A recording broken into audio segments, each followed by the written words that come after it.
Si ka mundësi që i njëjti grup njerëzish inteligjent, i njëjti ekip liderësh, mund të marrë një vendim që çon në katastrofë dhe vetëm pak kohë më vonë një vendim që shpëton botën? E po, kjo nuk është thjesht një pyetje hipotetike, është historia e vërtetë e administratës së Kennedyt dhe mësimet që dalin prej saj mund të ndryshojnë rrënjësisht mënyrën se si çdo ekip, i madh apo i vogël, merr vendime. Le të shohim faktet. Në njërin anë, prill 1961, pushtimi i gjirit të derrave. Një fiasko totale, një plan i bazuar në supozime krejtësisht gabuara. Dhe në anën tjetër, vetëm 18 muaj më vonë, tetor 1962, kriza kubane e raketave.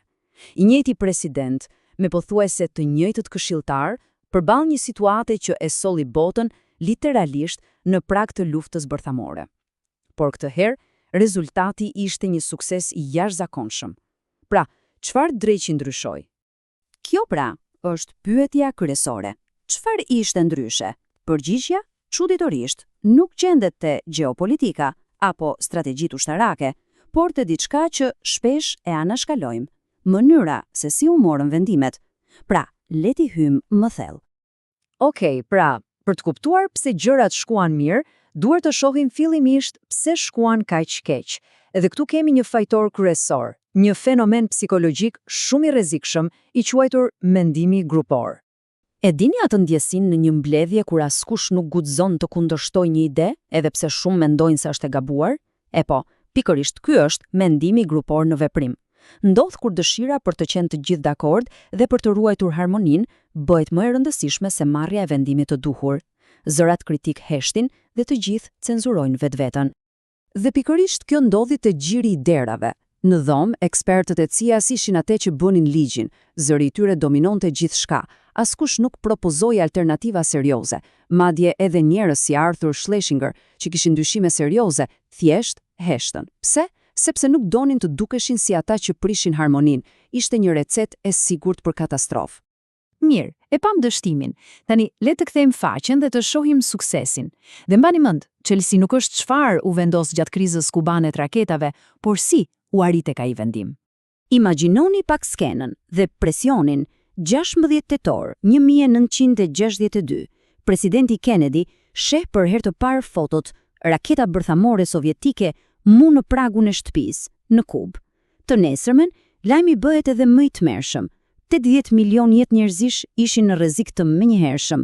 Grupi i tij këshillues, i quajtur EXCOM, u mblodh urgjentisht dhe u gjen përballë dy zgjedhjeve të frikshme, sulm ajror apo bllokade detare. Dhe ja ku vjen pika e kthesës. Kennedy kishte mësuar një leksion të hidhur nga gjiri i derave. Ai ishte i vendosur të mos e përsëriste atë gabim. Kështu që bëri diçka radikale, ndryshoi totalisht rregullat e lojës brenda asaj dhome. Shikoni sa geniale ishte kjo. U hosh dorë nga çdo formalitet. Mbledhjet nuk u mbajtën më në dhomën solemne të kabinetit, por në një vend neutral. Nuk kishte kryetar zyrtar. Grada praktikisht e parëndësishme. Një vartës mund t'i thoshte hapur shefit të tij, zotëri, mendoj se po gaboni. Imagjinoni pak fuqinë e këtij ndryshimi. Vëllai i presidentit, Robert Kennedy, e përmblodhi gjithçka në një fjali të vetme. Ne të gjithë folëm si të barabartë. Kjo ishte magjia. Ideja më e mirë fitonte, jo personi me gradën më të lartë. Por nuk mjaftonte vetëm kjo. Kennedy shkoi një hap më tej duke caktuar role specifike. Robert Kennedy dhe Ted Sorensen u bën avokatët e djallit. Detyra e tyre ishte të gjenin të meta në çdo plan, të ishin zëri kritik që askush tjetër nuk udhënte të ishte. Për më tepër, të gjithë udhëzuan të ishin generalist skeptik. Pra, mos mendo vetëm për departamentin tënd, por për interesin e përgjithshëm. Një ndryshim total fokusi. Pra, tani e kuptojmë, apo jo, këto nuk ishin thjesht ndryshime të rastësishme. As pak, ky ishte rezultati një analize të thellë dhe të dhimbshme të asaj që shkoi keq te gjiri i derave. Ishte një plan i mirë menduar për të mësuar nga dështimi dhe për të ndërtuar një proces më të mirë. Dhe momenti kyç ishte një bisedë me paraardhësin e tij, Eisenhower. Imagjinoni Kennedyn që pret një këshill për strategjinë ushtarake, por Eisenhower e befason. Ai nuk e pyet çfarë bëri gabim, por si e mori vendimin. Pyetja e tij ishte: si funksionoi procesi yt? Atë moment, Kennedy t'ju hundez një lëmb. Problemi nuk ishte vetëm vendimi, por mënyra për të arritur tek ai. Dhe nga ky mësim lindi Manuali Kennedit, një set rregullash të arta. Rregulli numër 1. Ndonjëherë nxirre presidentin nga dhoma që njerëzit të flasin lirshëm. Rregulli 2. Gjithmonë cakto avokatët të djallit. Ndau në grupe më të vogla për të eksploruar ide të ndryshme.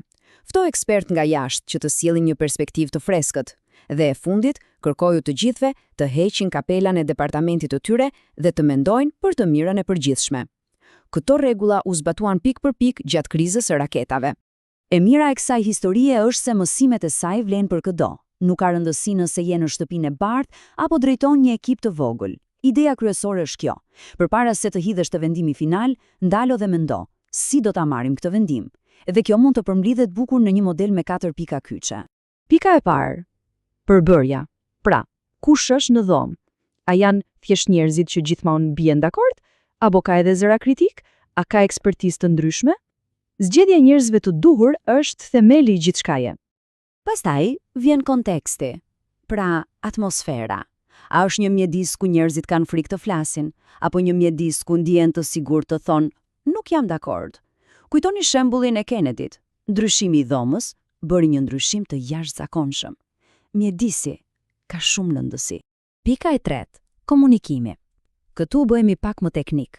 Si do të debatojmë? A do të flas vetëm një njeri?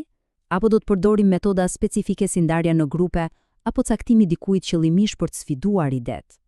Këto janë rregullat e lojës për një debat të shëndetshëm. Dhe së fundi, kontrolli. Ky i takon liderit. Roli i liderit nuk është të japë përgjigjet, por të menaxhojë procesin, të di kur të flas, kur të hesht dhe, siç bëri Kennedy, kur të dalë fare nga dhoma. Ky është kontrolli i vërtet, të krijosh kushtet që ekipi të japë më të mirën. Pra ja ku e kemi modelin e plot, përbërja, konteksti, komunikimi dhe kontrolli. Këto janë 4 shtyllat, por ka edhe një element të fundit, ndoshta më i rëndësishmi, cikli i mësimit. Pas çdo vendimi, ndalo dhe pyet, çfarë funksionoi në procesin ton, çfarë jo, si mund ta bëjmë më mirë herën tjetër.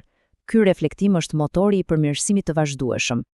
Dhe gjithçka fillon nga kjo, nga marrja përsipër e përgjegjësisë. Pas gjyritit të derrave, Kennedy doli publikisht dhe tha këto fjalë të famshme. Unë jam babai i këtij dëshkimi. Ishte pikërisht ky akt kurajoje që i hapi derën mësimit. Sepse po nuk e pranove dot dështimin, nuk mund të mësosh kurrë prej tij. Pra, herën tjetër që një ekip gjendet përballë një vendimi të madh, mbani mend këtë histori. Mos u nxitoni të pyesni çfarë do të bëjmë. Ndaloni dhe bëni pyetjen më të thellë, pyetjen e Kennedit. Si do të vendosim?